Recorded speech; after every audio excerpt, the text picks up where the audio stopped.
മുരിങ്ങാപ്പൂവും മുട്ടയും ഉപയോഗിച്ച് ഒരു രുചികരമായ തോരനാണ് ഇന്ന് ഞാൻ നിങ്ങൾക്ക് മുന്നിൽ പരിചയപ്പെടുത്തുന്നത്. ഞാൻ ആദ്യമായി ട്രൈ ചെയ്ത് നോക്കുന്ന ഒരു റെസിപ്പിയാണിത്. ഇത് എങ്ങനെയുണ്ടാവുമെന്നൊന്നും എനിക്കറിയില്ല. മുരിങ്ങാപ്പൂവ് നമ്മുടെ മുരിങ്ങ ഇലയെയും മുരിങ്ങക്കായയെയും പോലെ തന്നെ പോഷകപ്രദമാണെന്നാണ് കേട്ടിട്ടുള്ളത്. ഞാൻ മുരിങ്ങാപ്പൂവൊക്കെ നന്നായി വൃത്തിയാക്കി കഴുകി വെച്ചിട്ടുണ്ട്. ഇനി നമുക്ക് ഒരു ചീനച്ചട്ടി അടുപ്പത്ത് വെക്കാം. മുരിങ്ങാപ്പൂവിലേക്ക് അല്പം സവാളയും ഉപ്പും ചേർത്ത് നന്നായി ഇളക്കി യോജിപ്പിച്ചതാണ്. ഇത് ഞാൻ ചൂടായ വെളിച്ചെണ്ണയിലേക്കിട്ട് ഒന്ന് ഇളക്കി കൊടുക്കട്ടെ.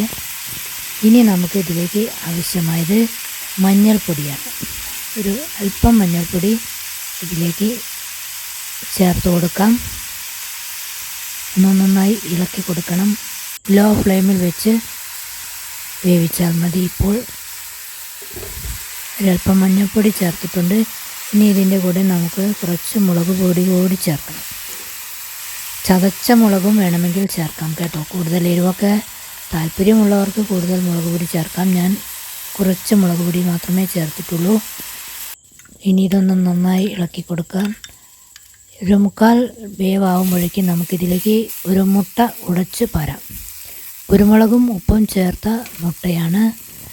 നന്നായി ഇളക്കി യോജിപ്പിച്ച് നമുക്ക് ഈ തോരൻ്റെ നടുവിലേക്കൊന്ന് ഒഴിച്ചു കൊടുക്കാം. ഇനി ഒരു 2 സെക്കൻഡ് അടച്ചു വയ്ക്കാം. ഇതാ നമ്മുടെ തോരൻ ഇത്ര പെട്ടെന്ന് റെഡിയായി.